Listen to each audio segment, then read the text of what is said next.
बिस्मिल्लाहिर्रहमानिर्रहीम। अस्सलाम वालेकुम। Welcome to CSS journey. आज हमारा पाकिस्तान अफेयर का 6th लेक्चर है और हम इसमें डिस्कस करेंगे आज रिवर ऑफ पाकिस्तान। ठीक है, तो आगे बढ़ते हैं। इंट्रोडक्शन। आज हम जो हमारे टॉपिक्स हैं उसमें जो हम डिस्कस करेंगे आज इंशाल्लाह, तो उनमें जो रिवर्स हैं उसके बारे में डिस्कस करेंगे, कौन कौन से रिवर्स हैं। तो जो रिवर सिस्टम, अगर हम बात करें पाकिस्तान के रिवर सिस्टम की, तो टोटल आप कह सकते हैं कि हमारे पाकिस्तान में 28 रिवर हैं। आप इमेजिन करें 28 रिवर हैं, ठीक है। लेकिन इसमें से मेजर जो हैं, जो जिनकी लेंथ भी ज़्यादा है और जो मेजर प्रोवाइड करते हैं, सोर्स ऑफ लाइफ हैं, वो कौन से हैं? 5। ठीक है, वैसे 28 है और जो मेजर है उनमें से वो 5 हैं। ठीक है, this river passes mostly from Punjab. ये पंजाब के अंदर से क्या करते हैं? पास होते हैं। इस वजह से पंजाब को पंजाब कहा जाता है। पंजाब यानी पंजाब को पंजाब इसलिए कहा जाता है क्योंकि वहां से 5 दरिया गुजरते हैं और वही मेजर दरिया है पाकिस्तान के। ठीक है, तो डिस्कस करते हैं।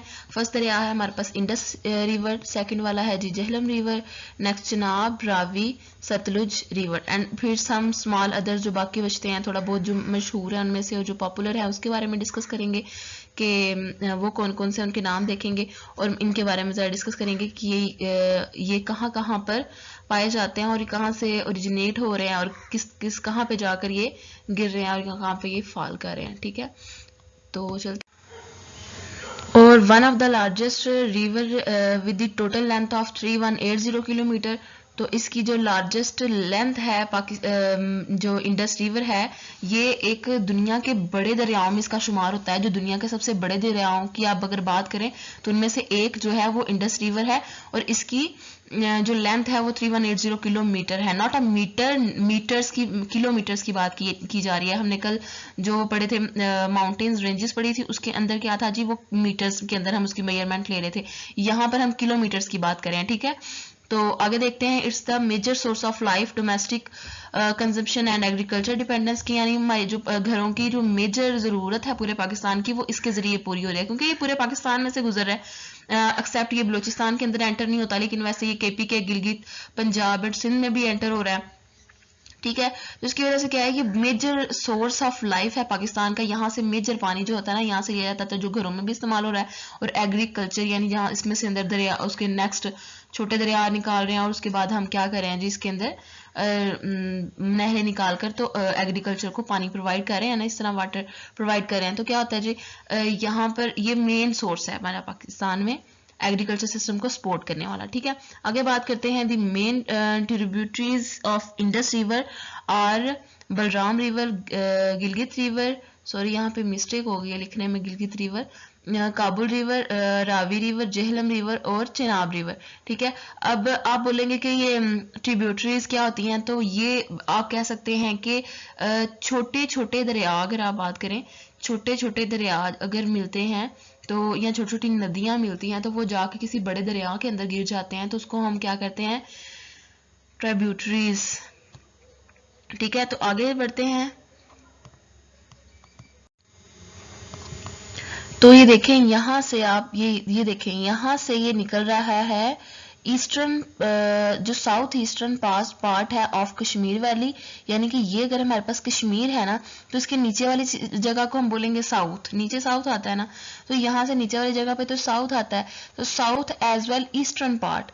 ठीक है, ये जो हमारे पास कश्मीर वैली है, इसके ईस्ट के अंदर हम देखें तो यहाँ से ये निकल रहा है। ठीक है, तो यहाँ पे वेस्ट होता है, यहाँ पे ईस्ट होता है, तो ये इस साइड से निकल रहा है, तो यहाँ से साउथ ईस्टर्न पार्ट से होता हुआ ये कहाँ पे जा रहा है जी? यहाँ पे श्रीनगर के अंदर एंटर होता है। ठीक है, उसके बाद ये पंजाब के अंदर एंटर हो रहा है और यूं एंटर होने के बाद ही यहाँ से यहाँ जा रहा है। ठीक है, पंजाब में, और उसके बाद ये दरियाए चिनाब के अंदर गिरता है, फिर दरियाए चिनाब आगे जाकर इंडस रिवर में गिर जाता है। ठीक है, तो फिलहाल हमारे जेहलम की बात हो रही है कि जेहलम कहाँ से ओरिजिनेट हो रहा है जी? कश्मीर वैली से, वहां से निकलता है, उसके बाद ये पंजाब के अंदर एंटर होता है और उसके बाद चिनाब के अंदर जेहलम रिवर गिर जाता है। सही है, तो उसके बाद आगे बात करते हैं। One of the longer river of Pakistan and famous tributary of Chenab river. तो चिनाब रिवर की बहुत फेमस ट्रिब्यूटरी है ये, तो ये बहुत फेमस लॉन्गर रिवर है। ये भी देखे ना कहाँ से निकल रहा है और कहाँ पे जाके खत्म हो रहा है, तो छोटा तो नहीं है। उसके बाद करते हैं it play a vital role in irrigation system and it has many barrage and dams constructed on it. यानी आपको ये छोटे छोटे ये ग्रीन कलर के आपको नजर आ रहे हैं, ठीक है। ये हैं जी बैरेजेस, ठीक है। ये पानी को स्टोर करने के लिए आप कह सकते हैं, छोटे पैमाने पर डैम से छोटे होते हैं, ठीक है।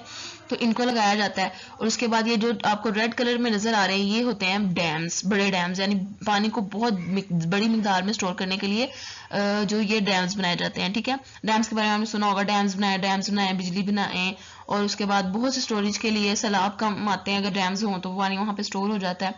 तो ये बात है सारी, ठीक है। ये अगला हमारा नेक्स्ट टॉपिक इंशाल्लाह ये रिवर्स के बाद वही होगा, उसके बारे में डिस्कशन करेंगे।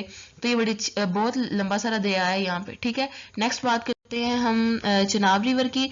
Chenab river is a second largest river in Pakistan with the total length of about 974। अगर हम बात करें पहला जो लॉन्गेस्ट रिवर है पाकिस्तान का वो इंडस रिवर है, ठीक है। एग्जैक्टली बात है, सबसे लंबा रिवर ये है। और दूसरे नंबर पर चनाब रिवर आता है, ठीक है। थर्ड नंबर पर झेलम रिवर आता है जो हमने पीछे पढ़ा, ठीक है। मैंने झेलम इसलिए किया कि आप मैप से इजीली देख लें कि पहले इंडस यहाँ पे, उसके बाद झेलम आता है यूं इस तरह, उसके बाद चनाब रिवर आता है। तो हम बात करेंगे चनाब रिवर की। Chenab river second largest river Pakistan का, उसकी टोटल लेंथ है 974 किलोमीटर। और ये क्या है जी, it is formed by the confluence of the water stream coming down from the upland and turning south west. मतलब ये है कि ये जो आप चनाब रिवर देख रहे हैं ना, यहाँ से ऊपर इंडिया के अंदर, ठीक है, आप इंडिया लगा ले, यहाँ से क्या होता है दो उनके दरिया मिलते हैं, वहां पर कौन कौन सा, चंद्रा और भागा रिवर, ये दोनों मिलते हैं। तो उसके बाद मिलने से ये क्या बन जाता है, चनाब रिवर। और फिर वो चनाब जो रिवर है वो एंटर होता है पाकिस्तान के अंदर, ठीक है। इसी वजह से जो मसले क्रिएट होते हैं, और पंजाब चनाब में ऑलमोस्ट पानी इतना नहीं होता देखने में, सही है। तो ये चनाब रिवर दो दरियाओं के मिलाप से, छोटे दरियाओं के मिलाप से बनता है, ठीक है, चंद्रा एंड बाघा रिवर। उसके बाद ये क्या इज इक्वल टू, हमने देखे मैंने बनाया, चनाब रिवर बन जाता है, ठीक है। तो ये क्या होता है, झेलम, ये चनाब यहाँ पे आके यहाँ पे आता है तो झेलम इसके अंदर गिरता है। एंड देन जो चनाब है आगे जाकर किसके साथ मिल जाता है, यहाँ पर नेक्स्ट ये रावी के साथ भी मिलता है, रावी के साथ, क्योंकि रावी भी इसके अंदर ही गिरता है, सतलुज भी इसके अंदर ही गिर जाता है, ठीक है। दोनों दरिया इसी के अंदर गिरते हैं, चनाब के अंदर। चनाब क्या जाके आगे गिर जाता है। अब देखें यहाँ से निकल रहा है चनाब, यहाँ से होता हुआ यहाँ से यहाँ पे, और फिर उसके बाद ये यहाँ पे गिर जाता है, ठीक है, इंडस रिवर के अंदर। तो काफी लंबा है। Second largest and third largest is Jhelum. First Indus, second Chenab, third Jhelum, और आगे हम बात करेंगे इंशाल्लाह अगला कौन सा है। तो ये हमारे पास चनाब रिवर था। नेक्स्ट बात करेंगे रावी रिवर की। रावी रिवर ये हमारे पास, आप फोर्थ लगा ले, फोर्थ लार्जेस्ट रिवर है, ठीक है। Ravi river has 720 kilometre length and originate from Himalaya mountain ranges from India, Pakistan, Punjab, merge with the river Chenab, Indus river. आपको समझ रही है कि ये क्या होता है जी, यहाँ से पाकिस्तान यानी ये इंडिया के अंदर से यहीं से हिमालय रेंजेस क्योंकि आगे तक फैली हुई हैं, तो वहीं से क्या होता है, क्योंकि इस जगह पे आजाद मतलब जम्मू एंड कश्मीर है और ये कॉन्फ्लिक्ट है अभी, ठीक है। तो यहीं से हिमालय रेंजेस हैं, तो यहाँ से क्या होता है, उसके अंदर एंटर होता है। उसके बाद ये पंजाब के अंदर, वहां से ओरिजिनेट हो रहा है, उसके बाद ये पंजाब के अंदर एंटर होता है, ठीक है, यहाँ से रावी रिवर, ठीक है, यहाँ से और पंजाब के अंदर एंटर होके कहाँ पे गिर जाता है, आगे मर्ज हो जाता है चनाब के साथ, ठीक है। उसके बाद जो चनाब है वो गिर रहा है इंडस के अंदर।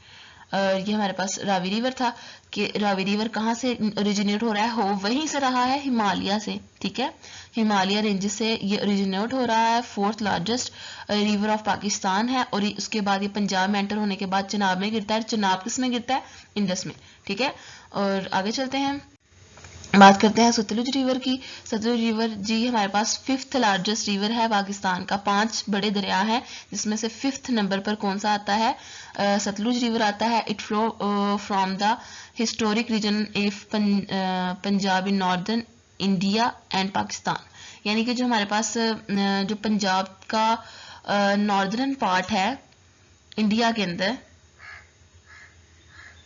इसके अंदर है, ठीक है। ये यहाँ से ओरिजिनेट हो रहा है, यहाँ से देखिए ये पंजाब है ना यहाँ पर उनका, तो उसके नॉर्दर्न पार्ट में सबसे नीचे वाले पार्ट में से, नीचे वाले हिस्से में से ये ओरिजिनेट होता है। ओरिजिनेट होने के बाद ये क्या कहाँ पे आता है, यहाँ पंजाब के अंदर एंटर होता है, और इसके बाद ये यहाँ पर मिल जाता है। अगर बात करें इसकी तो नॉर्थ ऑफ विंध्या रेंजेस, यानी कि जो इंडिया में रेंजेस है हमारे, तो पाकिस्तान में हमें पता है, लेकिन जो इंडिया रेंजेस है उसके अंदर एक विंध्या रेंज है। विंध्या रेंज उसमें क्या होता है जी, वहां से ये ओरिजिनेट हो रहा है। और उसके बाद क्या है, हिंदकश जो रेंज है और हिमालय है, इसके अंदर से ये मतलब मोस्टली मिलाप की वजह से, पीछे से छोटे दरिया मिलते हैं, उसकी वजह से ये ओरिजिनेट होकर पाकिस्तान के अंदर एंटर होता है। और सतलुज एंटर हो, यहाँ पे भी बैरेजेस लगे हुए हैं, यहाँ पे आप देख रहे हैं। और ये फिर इसके बाद यहाँ पे चिनाब के अंदर गिर जाता है, और ये फिर उसके बाद इंडस रिवर के अंदर गिर जाता है। ठीक है, तो ये चिनाब रिवर पे किस पॉइंट पे मिल रहा है, यहाँ पे जो चिनाब के अंदर ये जहाँ गिर रहा है सतलुज, वो कहाँ है, बहावलपुर में कोट मठन, ठीक है, वहां पे गिर रहा है। सही है, ये हमारे पास हो गए 5 बड़े दरिया पाकिस्तान के, मेजर 5 रिवर्स। तो अगर की बात करते हैं कि पाकिस्तान में सिर्फ यही 5 तो आपको नजर नहीं आ रहे, आपको ब्लू लाइंस में नजर आ रहा होगा ये सारे, तो ये दरिया ही हैं, लेकिन वो छोटे हैं ना, इतने बड़े नहीं हैं, ना ही इनके अंदर सारा साल पानी रहता है, ना ही सोर्स ऑफ लाइफ इतनी खास प्रोवाइड करते हैं, बट फिर भी हेल्प करते हैं हमारी। तो ये इनके बारे में बात करते हैं कि कौन कौन से हैं। आपको गोमल रिवर नजर आ रहा है, मैंने साथ ही इनके एरियाज भी शो किए हैं कि केपीके के अंदर है ये, पहले मैंने केपीके के किए हैं यहाँ पे। तो यहाँ पे क्या है जी, गोमल रिवर है, उसके बाद सवात रिवर है, काबुल रिवर है, एज वेल खुरम रिवर है यहाँ पर सारे। सही है, ये सारे रिवर्स हैं। उसके बाद बात करते हैं हम लोग बलूचिस्तान में कौन कौन से रिवर हैं, तो देखते हैं। जो बलूचिस्तान में छोटे रिवर हैं अदर्स, तो उसकी बात करेंगे हम, तो वो दश्त रिवर आता है यहाँ पर, यू कैन सी ये दश्त रिवर एज नल रिवर, ये देखें ये वाला नल रिवर है। उसके बाद हब रिवर देखें अगर आप, हम ये हब रिवर है, इसके ऊपर हब डैम भी बन चुका है। ठीक है, छोटा है लेकिन बना है डैम। अगर जब हम पढ़ेंगे ना ये इसके ट्राइब्यूटरीज एज वेल, इसके डैम्स एंड बैरेजेस पढ़ेंगे, तो इंशाल्लाह उसके अंदर मैं आपको बकायदा इनकी पिक्स इमेजेस के साथ समझाऊंगी, ताकि आपको समझ आए कि किस तरह के दिखते हैं और आपके दिमाग में बैठ जाएं। तो ये हब रिवर के ऊपर हब डैम भी बन चुका है। उसके बाद हम जोहब रिवर देखते हैं, ये देखें यहाँ पे जोहब रिवर है। कंधार रिवर देखते हैं, ये ऊपर यहाँ पे आपको नजर आ रहा होगा, ये कंधार रिवर है। लोरा रिवर एज वेल, ये सारे बलूचिस्तान में पाए जाते हैं। ठीक है, उसके बाद पंजाब में एक है, पंजाब में तो पहले ही 5 के 5 दरिया गुजर रहे हैं। ठीक है, जिसकी वजह से उसको पंजाब बोला जाता है। ठीक है, तो सोहान रिवर एक छोटा सा दरिया है, यहाँ से निकल रहा है, देखिए यहाँ से, ये इंडस रिवर के अंदर से निकलता हुआ ये यहाँ पे जा रहा है। ठीक है, इसके अंदर गिर रहा है इंडस रिवर के अंदर, तो यहाँ से ओरिजिनेट हो रहा है। तो ये छोटा रिवर है, तो ये पंजाब के अंदर एक और रिवर पाया जाता है। सही है, तो यहाँ पे हमारा आज का लेक्चर एंड होता है। मिलेंगे इंशाल्लाह नेक्स्ट लेक्चर में। तो आपसे एक बात करनी है कि अगर आपको किसी भी हवाले से हेल्प चाहिए, यानी कि आपको समझ नहीं आ रही कि प्रिपरेशन कैसे करनी है, किस तरह आगे स्टार्ट करें, हम किस तरह से लेकर चलें स्टडी को, आप पढ़ रहे हैं, अगर आप पढ़ चुके हैं, ठीक है, अब आप जस्ट तैयारी करना चाहते हैं, तो you can easily ask any question. ठीक है, मैं आपको आपके क्वेश्चन का जवाब दूंगी इंशाल्लाह। तो आपके अगर और टॉपिक वाइज भी अगर आपको किसी टॉपिक के अंदर से कोई मसला आ रहा है, कोई नहीं समझ में आ रहा, तो आप मुझे बताएं, मैं आपको इंशाल्लाह वो भी समझा दूंगी, और आपको इमेजेस के साथ, ग्राफ्स के साथ एक ऑथेंटिक डाटा प्रोवाइड करते हुए समझाएंगे। सही है, तो टेंशन नहीं लेनी अपनी सीएस जर्नी को, बड़े मोटिवेटेड होके और बड़ी अच्छे तरीके से आपने लेके चलना है। ठीक है, आगे नेक्स्ट लेक्चर में मिलते हैं। Thanks for watching, fee Aman Allah.